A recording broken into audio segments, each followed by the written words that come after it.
ونعوذ بالله من شرور أنفسنا ومن سيئات أعمالنا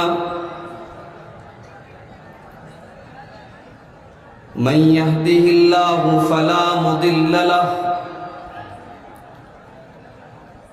ومن يضلل فلا هادي له وأشهد أن لا إله إلا الله وحده لا شريك له وأشهد أن محمدًا عبده ورسوله يا أيها الذين آمنوا اتقوا الله حق تقاته ولا تموتن إلا وأنتم مسلمون يا أيها الناس اتقوا ربكم الذي خلقكم من نفس واحدة وخلق منها زوجها وبث منهما رجالا كثيرا ونساء واتقوا الله الذي تساءلون به والأرحام إن الله كان عليكم رقيبا يا أيها الذين آمنوا اتقوا الله وقولوا قولا سديدا يصلح لكم أعمالكم ويغفر لكم ذنوبكم ومن يطع الله ورسوله فقد فاز فوزا عظيما أما بعد فإن خير الحديث كتاب الله وخير الهدي هدي محمد صلى الله عليه وسلم وشر الأمور محدثاتها وكل محدثة بدعة وكل بدعة ضلالة وكل ضلالة في النار أعوذ بالله من الشيطان الرجيم بسم الله الرحمن الرحيم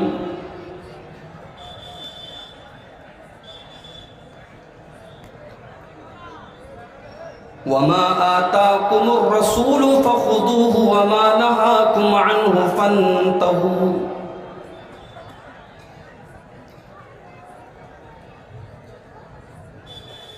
صدر محترم، اسٹیج پر جلوہ افروز قابل احترام علماء کرام، اس عظیم الشان اجلاس عام میں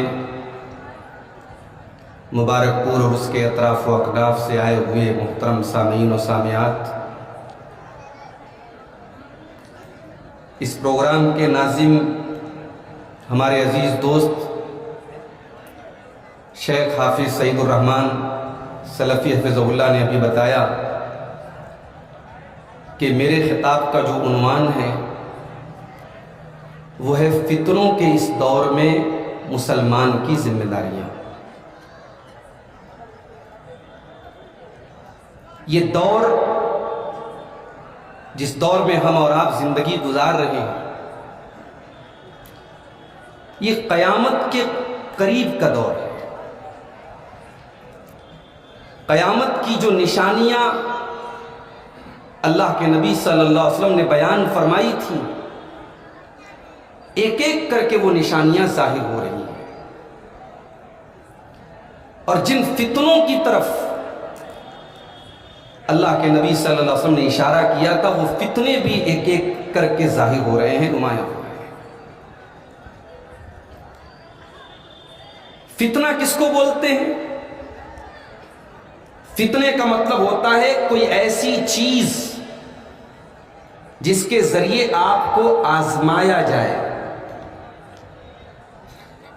عربی زبان میں جب سونے کو آگ پر تپایا جاتا ہے اور سونے کے میل اور کچیل سے سونے کو پاک کیا جاتا ہے. اس پروسیجر کو بھی عربی میں فتن بولتے ہیں، جس سے فتنہ کا لفظ بنا ہے. گویا ہر دور میں فتنوں کی شکل میں ایسی چیزیں سامنے آئیں گی جن کے ذریعے اللہ تبارک و تعالیٰ کھرے اور کھوٹے کو الگ کرے گا. یہی وہ بات ہے جس کا تذکرہ اللہ تعالیٰ نے سورۃ العنکبوت کی ابتدائی آیات میں کیا. الف لام میم احسب الناس ان يتركوا ان يقولوا آمنا وهم لا يفتنون وَلَقَدْ فَتَنَّ الَّذِينَ مِن قَبْلِهِمْ. کیا لوگوں نے یہ سمجھ رکھا ہے کہ وہ زبان سے یہ کہنے کے بعد کہ ہم ایمان لے آئے، ہم مسلمان ہو گئے، ہم مومن ہو گئے، کیا لوگوں نے یہ سمجھ لیا ہے کہ ایمان کا راستہ قبول کرنے کے بعد انہیں آزمایا نہیں جائے گا، انہیں فتنوں کی بھٹی میں تپایا نہیں جائے گا؟ اگر ایسا لوگوں نے سمجھ لیا ہے تو غلط سمجھا ہے. وَلَقَدْ فَتَنَّ الَّذِينَ مِن قَبْلِهِمْ. اے ایمان والو، یہ تو ہمارا قانون رہا ہے، یہ تو ہماری سنت رہی ہے، یہ تو ہمارا دستور رہا ہے، ہر دور میں ہم نے ایمان والوں کو آزمایا ہے. فَلَيَعْلَمَنَّ اللَّهُ الَّذِينَ صَدَقُوا وَلَيَعْلَمَنَّ الْكَاذِبِينَ. جب فتنے آئیں گے، جب آزمائشیں آئیں گی، جب امتحانات آئیں گے، تبھی کھرے اور کھوٹے کا امتیاز ہوگا، تبھی اللہ تعالیٰ سچوں کو جھوٹوں سے الگ کرے گا. تو یہ فتنوں کا دور ہے میرے بھائی. قدم قدم پر ایسے واقعات ہوں گے، ایسے انسیڈنٹس ہوں گے، ایسی درگھٹنائیں ہوں گی جن کے ذریعے اللہ تبارک و تعالیٰ ہمارے اور آپ کے ایمان کو آزمائے گا. ایک اور حدیث دیکھیے، فتنوں کے اس دور کی طرف اشارہ کرتے ہوئے اللہ کے نبی صلی اللہ علیہ وسلم فرمایا، صحیح مسلم کی روایت، بادروا بالاعمال فتنا كقطع الليل المظلم. اے میری امت کے لوگوں، تم نیک عمل کرنے میں جلدی کرو، تم نیک عمل کرنے میں دیر نہ کرو، اس سے پہلے کہ فتنوں کا دور آ جائے. جب فتنوں کا دور آ جائے تو ہو سکتا ہے تمہیں نیکی کرنے کا موقع بھی نہ مل سکے، تم نیکی کرنا چاہو اور تم نیکی نہ کر سکو. بادروا بالاعمال فتنا كقطع الليل المظلم. جیسے اندھیری رات میں آسمان میں صرف اندھیرے ہی اندھیرے نظر آتے ہیں. اے میرے صحابہ، اے میری امت کے لوگوں، اس قدر فتنوں کا دور آئے گا کہ فتنوں کے اندھیرے میں تمہیں ایمان کی روشنی نظر نہیں آئے گی. یصبح الرجل مؤمنا ویمسی کافرا. اس قدر فتنے کا دور آ جائے گا کہ صبح کو ایک انسان مومن ہوگا اور شام ہوتے ہوتے کافر ہو جائے گا. وَيُمْسِي مُؤْمِنًا وَيُصْبِحُ كَافِرًا. شام کو مومن ہوگا، صبح کو کافر ہو جائے گا. اپنے ایمان کو 12 گھنٹے بھی سیف نہ رکھ پائے گا، سرکشت نہ رکھ پائے گا، بچا کے نہ رکھ پائے گا. ایمان کی ویلیڈیٹی 12 گھنٹے کی بھی نہ ہوگی. ایسا دور آئے گا. اور جب ایسا دور آئے گا تو ظاہر ہے پھر اس دور میں دین پر چلنا، ایمان پر چلنا، توحید پر چلنا، قرآن پر چلنا، سنت پر چلنا، یہ کوئی پھولوں کی سیج نہیں ہوگی، کانٹوں کا راستہ. لوگ تمہیں گالیاں بھی دیں گے، لوگ تمہیں طعن و تشنیع بھی کریں گے، تمہیں ملامت بھی کریں گے، تمہیں تکلیفیں بھی پہنچائیں گے. تمہارے ہر عمل کو حقارت کی نظر سے دیکھا جائے گا، اجنبیت کی نظر سے دیکھا جائے گا. تم سنت پر عمل کرو گے، تم دین پر عمل کرو گے، تم دین کی باتیں کرو گے، دنیا کی نظر میں اجنبی ہو جاؤ گے. جب ایسا دور آ جائے، اللہ کے پیارے نبی فرماتے ہیں، بدأ الاسلام غریبا وسيعود كما بدأ فطوبى للغرباء. او لوگوں، جب اسلام کی شروعات ہوئی تھی، جب عرب کی سرزمین پر محمد رسول اللہ نے اسلام کا اعلان کیا تھا، اسلام کی تبلیغ شروع کی تھی، اس وقت اسلام اجنبی تھا، اس وقت توحید اجنبی تھی، اس وقت اسلام کی آواز دنیا کی نظر میں اجنبی تھی۔ اور اے لوگوں، وہ زمانہ پھر سے واپس آ جائے گا۔ تم ایمان کی بات کرو گے، تم توحید کی بات کرو گے، تم دین کی بات کرو گے، تم دنیا کی نظر میں اجنبی بن جاؤ گے۔ جب ایسا دور آ جائے فَطُوبَى لِلْغُرَبَاء، تو اس دور میں جو اجنبی بن جائیں، جو دین پر چلنے کے بعد گالی سن لیں، ملامت سن لیں، تانے سن لیں، تکلیفیں سہ لیں، ان اجنبیوں کو جنت کی خوشخبری سنا دو۔ دین پر چلو گے میرے بھائی تو آسان تو نہیں ہے یہ۔ اور فتنوں کے اس دور میں تمام لڑکیاں بے پردہ گھومیں، بلکہ بے پردہ کا لفظ بھی بڑا ہلکا لفظ ہے، میں اگر اس سے بڑا لفظ استعمال کروں کہ ننگی گھومیں۔ آپ ایئرپورٹ وغیرہ پہ جا کے دیکھ لیں میرے بھائی، ماڈرنائزیشن کے نام پہ، ترقی کے نام پہ، اپنے آپ کو ایڈوانس دکھانے کے نام پہ کیا ہو رہا ہے؟ بدتمیزی اور بےہودگی اور گندے پن اور ننگے پن کی کون سی سیما ہے جو پار نہیں ہو؟ ابھی ہمارے پڑوسی ملک میں ڈاکٹر ذاکر نائک صاحب کا ایک دورہ چل رہا ہے۔ بہت ساری باتیں اس دورے کے تعلق سے ہیں، میں وہ ساری باتیں چھیڑنا نہیں چاہتا۔ ایک بات میں کہنا چاہتا ہوں، کوئی خاتون تھی، نیوز اینکر تھی، میک اپ وغیرہ کر کے جیسے وہاں رواج ہے، وہ بیٹھی تھی ڈاکٹر صاحب کے سامنے۔ ڈاکٹر ذاکر نائک صاحب نے کہا کہ اگر کوئی خاتون، کوئی غیر محرم عورت میک اپ کر کے سج سنور کے کسی مرد کے سامنے بیٹھی ہے اور وہ مرد اس عورت کو آدھا گھنٹے تک دیکھ رہا ہے اور اس کے دل اور دماغ میں کوئی ہلچل نہیں مچ رہی ہے، اس کو کوئی فرق نہیں پڑ رہا ہے، تو اس مرد کو کسی ڈاکٹر کے پاس جانا چاہیے، وہ مرد نہیں ہو سکتا۔ اب صاحب میڈیا والوں نے اور لبرل لوگوں نے بڑا اس کا واویلا مچایا، بڑا اعتراض کیا، بڑی بری بری باتیں کہی ڈاکٹر ذاکر نائک۔ مگر آج آپ دیکھ لیں، آج کی دنیا کا اصول یہی ہے، قانون یہی ہے، عورت کو یہی پڑھایا گیا کہ میں ننگی پھروں، میں کچھ نہ پہنوں، تم اپنی نظر کی حفاظت کرو۔ یہ دنیا اس کو ترقی کہہ رہی، اس کو عورتوں کی آزادی کہہ رہی۔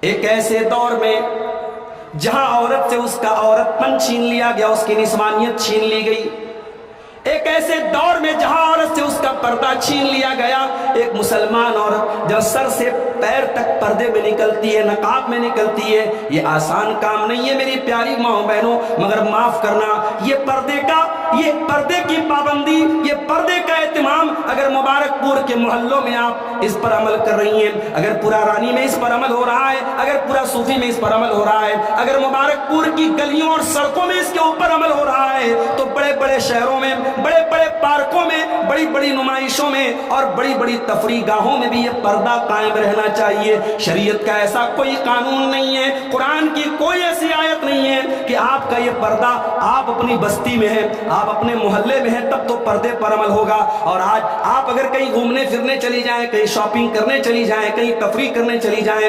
آپ کسی اور شہر میں چلی جائیں تو پردے کا یہ حکم منسوخ ہو گیا۔ ایسا کوئی شریعت کا قانون نہیں ہے۔ آسان تو نہیں ہے، من کو مارنا پڑے گا۔ دنیا ایک کام کر رہی ہے، آپ کو اس سے ہٹ کے کرنا ہے تو من کو تو مارنا پڑے گا۔ اور ویسے بھی شیطان نے برائی کو اٹریکٹیو بنایا ہے، ہر انسان کو گناہ کی دنیا اچھی لگتی ہے۔ ایک شرابی سے کہو شراب مت پیو، وہ تھوڑی مانے گا، اسے شراب کے نشے میں مزہ آتا ہے۔ مگر انہی ریسٹرکشنز اور انہی پابندیوں اور انہی قانون کے دائرے میں رہنے کا نام میرے بھائیوں اسلام ہے۔ اللہ نے ہمیں مسلم بنایا، مسلمان کہتے ہی اس کو ہیں جس کے ہاتھوں اور پیروں میں اسلام کی زنجیریں پڑی ہیں، اپنی مرضی کا مالک نہیں ہے مسلمان۔ مسلمان کہتے کس کو ہیں؟ آؤ قرآن سے پوچھتے ہیں۔ اللہ فرماتا ہے انما کان قول المؤمنین اذا دعوا الی اللہ ورسولہ لیحکم بینہم ان یقولوا سمعنا واطعنا۔ مسلمان کی پہچان تو یہ ہے اس کے سامنے اللہ کا فیصلہ آ جائے، رسول کا فیصلہ آ جائے، مسلمان کی شان تو یہ ہے وہ اللہ اور اس کے رسول کا فیصلہ سن کر کے آمنا و صدقنا کہہ دے، وہ ایمان لے آئے، وہ مان لے، وہ تسلیم کر لے۔ مسلمان اس کو نہیں کہتے جو مادر پدر آزاد ہو جائے، جو اپنی مرضی کا مالک ہو جائے، جہاں جی چاہے جائے، جو جی چاہے کھائے، جو جی چاہے کرے، یہ مسلمان کی پہچان نہیں ہے۔ تو فتنوں کے دور میں یہ پہلی ذمہ داری ہماری ہے کہ ہم اپنے دین پر قائم رہیں میرے بھائی۔ فتنوں کے دور میں مشکل ہے، بلکہ ایک حدیث میں اللہ کے نبی نے فرمایا کہ اپنے ہاتھ میں انگارے کے لیے انگارے پکڑنے کے جیسا ہے۔ آپ نے فرمایا فتنوں کے دور میں دین پر عمل کرنے والا، دین پر پابندی کرنے والا، دین پر چلنے والا کل قابض علی الجمر، اس کی مثال ایسی ہے جیسے اپنے ہاتھ میں انگارہ لے کر کے کوئی چل رہا ہو۔ میرے پیارے ساتھیوں، مارکیٹ میں آپ بھی ہیں، دوسرے لوگ بھی ہیں، جھوٹ بولنے والے لوگ بھی ہیں، دھوکہ دینے والے لوگ بھی ہیں، فراڈ کرنے والے لوگ بھی ہیں، حلال و حرام کے فرق کو بھول جانے والے لوگ بھی ہیں، مگر آپ ایک مسلمان ہیں۔ آپ جب مارکیٹ میں جاتے ہیں، آپ کی شریعت آپ سے کہتی ہے من غشنا فلیس منا، تو مسلمان ہے تو دھوکہ نہیں دے گا۔ آپ کی شریعت کہتی ہے ان احل اللہ البیع وحرم الربا، سود حرام ہے، بیاج حرام ہے، کاروبار حلال ہے۔ آپ سود و بیاج کا لین دین آپ کو نہیں کرنا ہے، دھوکہ دھڑی آپ کو نہیں کرنا ہے، سٹے بازی آپ کو نہیں کرنا ہے، جھوٹی قسم کھا کر کے اپنا مال نہیں بیچنا ہے، حلال طریقے سے جو پروفٹ آ جائے، جو منافع آ جائے، اسی میں اپنی زندگی گزارنا ہے۔ اب یہ آسان کام تو نہیں ہے میرے بھائی، اس پر آپ کے کلیجے پر چھریاں چلیں گی تو چلیں۔ وہ حلال کی تھوڑی سی کمائی اس حرام کی زیادہ کمائی سے بہتر ہے جو آپ کے گھر کے چین اور سکون کو چھین لے میرے بھائی۔ آج دنیا سود اور بیاج، ابھی کل ممبئی میں ایک پروگرام تھا، ہماری جماعت کے بڑے بڑے جید علماء، نمائندہ علماء اس میں شریک تھے۔ تجارت کا اسلام نے کیا نظام پیش کیا ہے، اس کے تعلق سے مختلف موضوعات پر علماء کے بیانات تھے، اور آپ یقین کریں ممبئی کے اندر بیان ہو رہا ہے، اور گجرات کے کونے کونے سے وہاں موجود، آندھرا پردیش کے کونے کونے سے لوگ وہاں آئے تھے، وہاں کرناٹک کے کونے کونے سے لوگ آئے تھے۔ یعنی آج بھی ہمارے سماج میں ایک طبقہ ایسا ہے جو چاہتا ہے کہ ہمیں حلال بتایا جائے، ہم حرام سے اپنے دامن کو بچا لیں، ہم گناہ سے اپنے دامن کو بچا لیں۔ اس مارکیٹ میں اگر بے ایمان لوگ زیادہ ہیں تو یقیناً زیادہ ہیں، مگر ایماندار لوگ بھی ٹھیک ہیں، آٹے میں نمک کے برابر ہیں مگر ہیں۔ اور یہی وہ لوگ ہیں میرے پیارے ساتھیوں جن کی طرف اشارہ کرتے ہوئے اللہ کے نبی نے فرمایا فَطُوبَى لِلْغُرَبَاء، دین پر عمل کرنے کی وجہ سے اگر ان کو تکلیفیں اٹھانی پڑے، ان کو اجنبی سمجھا جائے تو یہ اجنبی بن جائیں، ان کو میں جنت کی بشارت دوں۔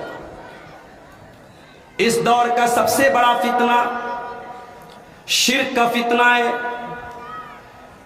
آپ کے اسی اتر پردیش کی ایک بہت بڑی مسلمان لیڈر ہے، ایک خاتون ہے جس کے باپ بھی بہت بڑے سیاسی لیڈر تھے۔ الیکشن میں جیت کر کے وہ خاتون آتی ہیں، واللہ ہمارے دل کو خوشی ہوتی ہے، ہمیں اچھا لگتا ہے چلو ہماری قوم کے کچھ لوگ پارلیمنٹ کے اندر بھی جا کر کے ہماری کمیونٹی کی نمائندگی کریں گے، مگر بڑے افسوس کے ساتھ کہنا پڑتا ہے کہ یہ مسلم سیاسی لیڈران اپنی پالیٹکس کو بچانے کے لیے، اپنی سیاست کو بچانے کے لیے اپنے دین اور ایمان اور عقیدے سے کمپرومائز کرتے ہیں۔ اس مسلم خاتون لیڈر کے ویڈیوز میں نے دیکھے، وہ بت کے آگے بھی سجدہ کر رہی ہے، وہ غیر اللہ کے آگے بھی اپنے سر کو جھکا رہی ہے، وہ اس کا بھی ادگھاٹن کر رہی ہے اور اس کو اپنی پالیٹکس کا حصہ سمجھ رہی ہے۔ میرے پیارے بھائیوں، ایک مسلمان کی شان تو یہ ہونی چاہیے سر کا تاج چلا جائے تو چلا جائے، اس کی پارلیمنٹ کی ممبری چلی جائے، اس کے گاؤں کی پردھانی چلی جائے، اس کی منسٹری چلی جائے، دنیا کی ساری دولت چلی جائے، ایمان کو بچا لیا جائے، توحید کو بچا لیا جائے۔ اور یہی وہ بات تھی جو اللہ کے پیارے نبی نے اپنے بڑے محبوب صحابی حضرت معاذ بن جبل سے کہی تھی، لا تشرک باللہ، اے معاذ بن جبل تو کبھی اللہ کے ساتھ کسی کو شریک نہ کرنا، وَإِن قُتِلْتَ وَحُرِّقْتَ، اگر تجھے قتل کر دیا جائے، تیرے ٹکڑے ٹکڑے کر دیے جائیں، تجھے جلا دیا جائے، اے معاذ بن جبل تب بھی تو اللہ کے ساتھ کسی کو شریک نہ کرنا۔ توحید سے بڑھ کے کچھ نہیں ہے میرے بھائی، مسلمان کی پہچان اس کی توحید ہے. چند ٹکوں کے بدلے, دنیا کے چند نعروں کے بدلے, دنیا کی چند کرسی اور عہدے کے بدلے اپنے ایمان کا کوئی سودا کر لے, اپنی توحید سے سمجھوتا کر لے, ایسے مسلمان پر دھکار ہے میرے بھائی. اپنے ایمان کی حفاظت کرو. یہ پیشانی اللہ نے ہمارے جسم میں بڑے ٹاپ پر بنائی ہے. اس پیشانی کی لاج یہ ہے, یہ پیشانی جھکے تو اس ذات کے آگے جھکے جس ذات کے آگے جھکنے کے بعد ہم کہتے ہیں سبحان ربی الاعلیٰ, پروردگار تو سب سے اعلیٰ ہے, تجھ سے بڑا کوئی نہیں, تجھ سے اعلیٰ کوئی نہیں. یہ سر ہر در پہ جھکانے کے لیے نہیں ہے میرے بھائی.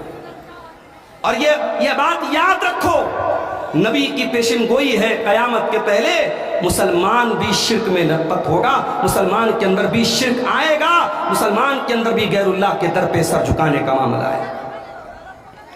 ترمذی کی روایت ہے, اللہ کے پیارے نبی فرماتے ہیں لا تقوم الساعۃ, قیامت اس وقت تک نہیں آئے گی حتی تلحق قبائل من امتی بالمشرکین, یہاں تک کہ میری امت کے بہت سارے قبیلے مشرکوں کے ساتھ مل جائیں گے. وحتی یعبد الاوثان, میری امت کے اندر بھی بتوں کی عبادت ہوگی, غیر اللہ کی عبادت ہوگی. اس کو اور کھلے لفظوں میں اللہ کے پیارے نبی نے اپنی وفات سے پہلے اپنی امت کو سمجھاتے ہوئے فرمایا تھا لعن اللہ الیہود والنصارى اتخذوا قبور انبیائہم مساجد, اللہ کی لعنت ہو یہود و نصارہ کے اوپر, انہوں نے اپنے نبیوں کی قبروں پر سجدہ کرنا شروع کر دیا. اے اللہ تو میری قبر کے اوپر تو بت نہ بننے دینا, اے اللہ تو میری قبر کے اوپر لوگوں کو سجدہ کرنے نہ دینا, میری قبر کو تو سجدہ کا نہ بننے دینا. تو اس امت کے لیے سب سے بڑا فتنہ میرے بھائیو شرک کا فتنہ ہے, کفر کا فتنہ ہے.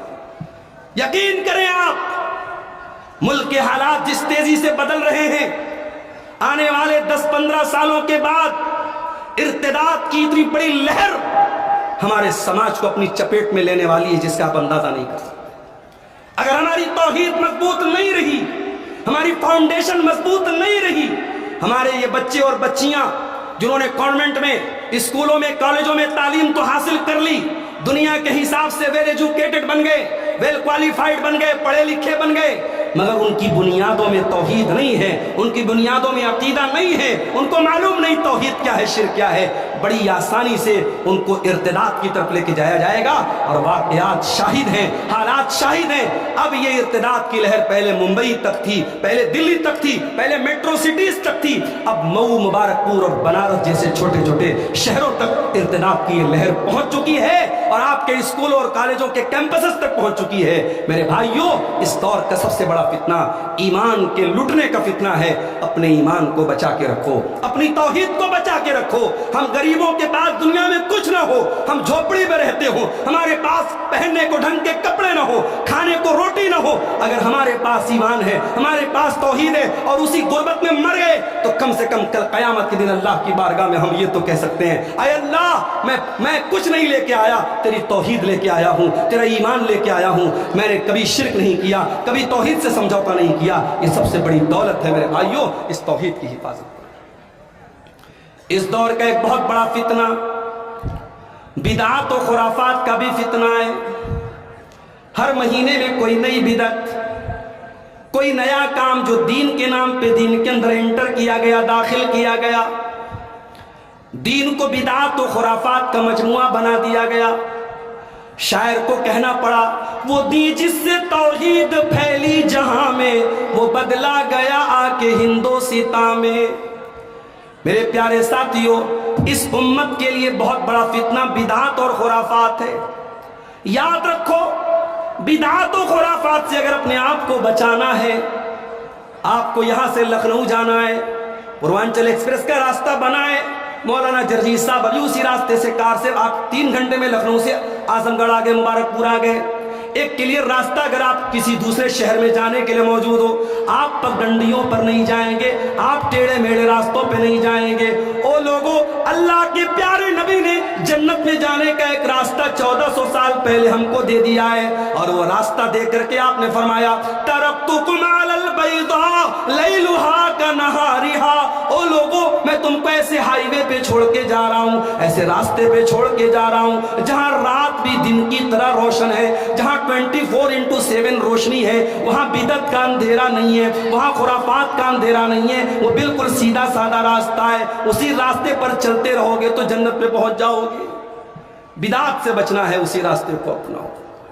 کوئی لاکھ کہے، آپ کا جملہ یہی ہونا چاہیے کہ یہ عمل، یہ کام جس کو تم دین سمجھ کے کر رہے ہو، بنا رہے ہو، ثابت کر رہے ہو، اس عمل کو میرے مصطفیٰ نے کیا کہ نہیں کیا، میرے رسول نے کیا کہ نہیں کیا، میرے رسول کے چہیتوں نے کیا کہ نہیں کیا، میرے نبی کے صحابہ نے کیا کہ نہیں کیا۔ اگر نہیں کیا تو وہ دین کے اندر وہ کام بدعت ہے، اور بدعت سے اپنے دامن کو بچانا ہے۔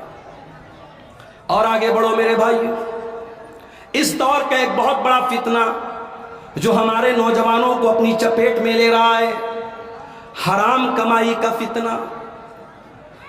ایک نوجوان کے پاس 10,000 کا موبائل ہے، پاور لوم چلانے والا، چھوٹا موٹا بزنس کرنے والا، محنت مزدوری کرنے والا نوجوان ہے۔ اسے شوق پیدا ہوا، مجھے 60-70 ہزار کا آئی فون لینا ہے۔ چادر اس کی چھوٹی ہے اور پیر اسے پورا پھیلانا ہے۔ اس کی اوقات اور حیثیت سے بڑا اس کا شوق ہے۔ اس شوق کو پورا کرنے کے لیے وہ آن لائن سٹے بازی میں مبتلا ہو جا رہا ہے، وہ ڈریم 11 پہ جا کے جوا کھیل رہا ہے، وہ IPL میں سٹا لگا رہا ہے، وہ آن لائن ایپس کے ذریعے حرام کمائی کر کے راتوں رات امیر بننا چاہتا ہے۔ اب ظاہر ہے جب جوا ہے تو جوئے میں تو دونوں چانس ہے نا، 1 لاکھ لگایا، 1 لاکھ کا 2 لاکھ بھی ہو سکتا ہے، 1 لاکھ کا 0 بھی ہو سکتا ہے۔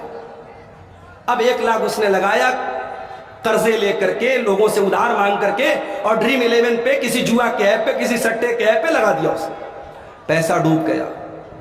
اب قرضدار اس کے گھر پہ دوڑ رہے ہیں، پیسہ دے میرا، اور یہ دروازے کنڈی لگا کے گھر میں بیٹھا ہوا ہے، ماں باپ کی عزت کو خطرے میں ڈالا۔ اسی مئو کی سرزمین سے مجھے دوستوں نے بتایا، بعض نوجوانوں نے اسی جوئے اور سٹے بازی کی لعنت میں گرفتار ہو کر خودکشی کر لی، آتم ہتیا کر لی، سوسائڈ کر لی۔ میرے نوجوانوں، ایسی حرام کمائی کے چکر میں اپنے گھر والوں کے سکون کو برباد مت کرو، اپنی زندگی کو برباد مت کرو۔ پراپر چینل سے پیسہ کماؤ۔ اسی ملک میں بڑے بڑے ادیوگ پتی ہوئے، بڑے بڑے تاجر ہوئے۔ ابھی ایک بہت بڑے ہمارے ملک کے ادیوگ پتی کا انتقال ہوا، رتن ٹاٹا، پارسی مذہب کے ماننے والے تھے۔ ہمارے ملک میں پارسی لوگ بہت چھوٹی تعداد میں ہیں، بڑی چھوٹی کمیونٹی ہے، مگر آج پارسی لوگ بڑے پیسے والے ہیں۔ اسی ملک میں جین مذہب کے ماننے والے بڑے تھوڑے سے ہیں، مگر بہت پیسے کمانے والے لوگ ہیں۔ میرے بھائیوں، اسلام آپ کو مال کمانے سے منع نہیں کرتا، خوب پیسے کماؤ، حلال اور پراپر چینل سے، حلال طریقے سے پیسے کماؤ۔ حرام طریقے سے پیسے کمانا اس دور کا بہت بڑا فتنہ ہے۔ اور آپ جب انٹرنیٹ چلائیں گے، جب موبائل چلائیں گے، بڑے بڑے فلم اسٹار پرچار کریں گے جوئے کا، بڑے بڑے سیلیبریٹی پرچار کریں گے حرام کاروبار کا۔ آپ کو اللہ سے ڈرنا ہے اور حرام سے بچ کر کے اپنے آپ کو حلال میں لگا کے رکھنا ہے۔ اللہ کے پیارے نبی نے فرمایا، یاتی علی الناس زمان لا یبال المرء من این اخذ المال۔ ایک ایسا زمانہ بھی لوگوں پر آنے والا ہے جب مال کمانے کے سلسلے میں لوگ بھول جائیں گے کہ مال کہاں سے آ رہا ہے، حلال طریقے سے آ رہا ہے یا حرام طریقے سے آ رہا ہے۔ اس دور کا ایک اور بہت بڑا فتنہ ہے، اسلام کو گالیاں دی جائیں گی، آپ کے نبی کا نام لے کر کے آپ کے نبی کے خلاف زہر بھری باتیں کہی جائیں گی، اور ری ایکشن میں آ کر کے، پرتیکریا کے طور پہ، رد عمل کے طور پر اگر کوئی آپ نے کام کیا تو فوراً آپ کے خلاف قانونی کارروائی کرنے کے لیے بھی لوگ کھڑے ہیں۔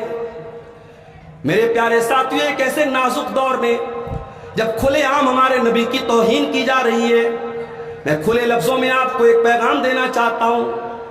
ہمیں کوئی گالی دے دے، ہمارے ماں باپ کو کوئی برا بلا کہہ دے، ہمارے اوپر کیچڑ اچھال دے، یہ ہمارا ذاتی معاملہ ہے، لیکن اگر کوئی ہمارے نبی کے خلاف الٹے سیدھے جملے بول دے، اور اگر اپنے نبی کے خلاف وہ گندے اور گھناؤنے جملے سننے کے بعد بھی آپ کو اپنے دل میں کوئی ہلچل محسوس نہ ہو، آپ کے دل کو کوئی تکلیف محسوس نہ ہو، آپ کو اپنے دل و دماغ میں کوئی غصہ محسوس نہ ہو، تو میرے بھائیوں، اس کا مطلب یہ ہوا کہ دل کے اندر، سینے کے اندر ایمان کہیں نہ کہیں مردہ ہو رہا ہے۔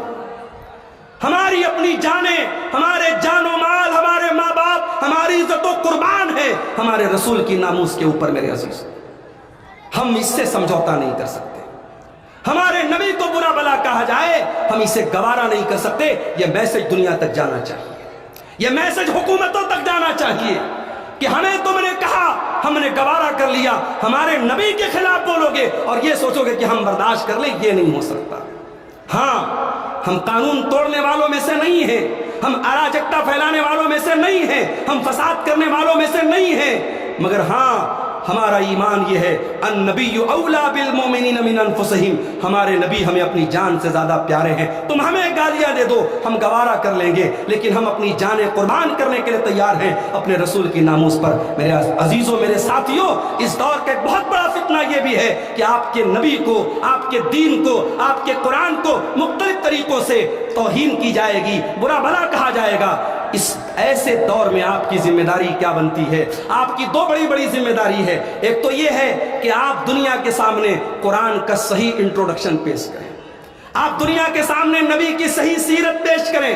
یہ نبی کو گالی بکنے والے, یہ قرآن کو جلانے والے, انہوں نے قرآن پڑھا ہوتا تو کبھی قرآن کو نہ جلایا ہوتا. میرے نبی کے خلاف زہر بکنے والوں نے اگر واقعی میں میرے نبی کی سیرت کو پڑھا ہوتا تو جیسے مہاتما گاندھی نے میرے نبی کی شان میں قصیدے پڑھے ہیں, جیسے دنیا کے بڑے لیڈروں نے میرے نبی کی شان میں قصیدے پڑھے ہیں, ان دشمنوں نے بھی پڑھے ہوتے. مسئلہ یہی ہے میرے بھائیوں, انہوں نے نبی کو پڑھا نہیں, انہوں نے نبی کو جانا نہیں, اور ہم نے کبھی نبی کی شان کو دنیا کے سامنے صحیح طریقے سے بیان نہیں کیا. ایک کام تو ہمیں یہ کرنا ہے, اسلام کو, قرآن کو, نبی کو انٹروڈیوس کرانا ہے, اور دوسرا کام یہ کرنا ہے کہ ایک قوم کی حیثیت سے, ایک کمیونٹی کی حیثیت سے ہمیں اپنے آپ کو اپنے نبی کے نقش قدم پہ چل کے دکھانا ہے. اپنے نبی کا کردار, آپ کاروبار بھی کریں, آپ بزنس بھی کریں, آپ نوکری بھی کریں, آپ دنیا کے کسی بھی کونے میں چلے جائیں, آپ کا رہن سہن, آپ کی بول چال, آپ کی گفتگو, آپ کا کیریکٹر یہ بتائے کہ یہ محمد رسول اللہ کے ماننے والے ہیں, یہ اسلام کے ماننے والے ہیں.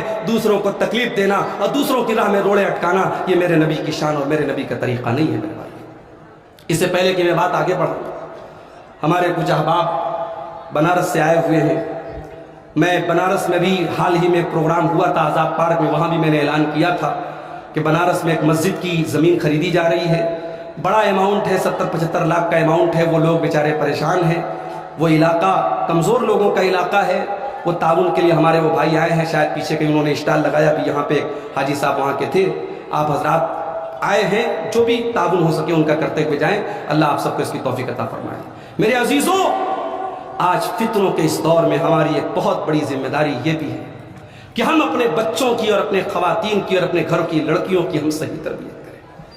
واللہ آج سنڈے کو, اتوار کو, کسی بھی تہوار کے دن آپ جب بازاروں میں اور مارکیٹوں میں جب نکلتے ہیں اور کوئی مسلمان عورت, کوئی مسلمان لڑکی کسی مشرک کے ساتھ, کسی غیر مسلم کے ساتھ, کسی اسلام کے نہ ماننے والے کے ساتھ جب وہ غلط حرکتیں کرتے ہوئے یا رنگرلیاں کرتے ہوئے نظر آتی ہے میرے بھائیوں, تو خون کے آنسو رونے کو دل چاہتا ہے. غم و غصے کی ایک کیفیت دوڑ جاتی ہے کہ ہماری قوم کہاں پہنچ گئی. میرے بھائیوں, اسلامی تاریخ میں یہ دور کبھی نہیں دیکھا گیا. ہماری تاریخ تو بڑی روشن رہی ہے. صلاح الدین ایوبی کے فوجیوں کو یہودیوں کی لڑکیوں نے ننگے ہو کر اور اپنے جسم کو بے برہنہ کر کے انہیں خریدنے کی کوشش کی, انہیں اسلام سے برگشتہ کرنے کی کوشش کی, مگر صلاح الدین ایوبی کے جو فوجی تھے وہ تیار نہیں ہوئے. انہوں نے اسلام کو اور ایمان کا راستہ نہیں چھوڑا. ہماری تاریخ تو بڑے پاک دامن اور پاک باز لوگوں کی تاریخ رہی ہے میرے بھائی. ابھی شیخ جنید مکی صاحب نے واقعہ بیان کیا. حضرت مرثد رضی اللہ تعالیٰ عنہ صحابی رسول ہیں, جا رہے راستے میں اور ان کی دور جاہلیت کی ایک محبوبہ ہے جس سے دور جاہلیت میں ان کا تعلق تھا, کنیکشن تھا, ان سے ان کا ریلیشن شپ تھی. اس عورت نے ان کو دیکھا اور اپنے پاس بلانے کی کوشش کی, گناہ کی دعوت دینے کی کوشش کی.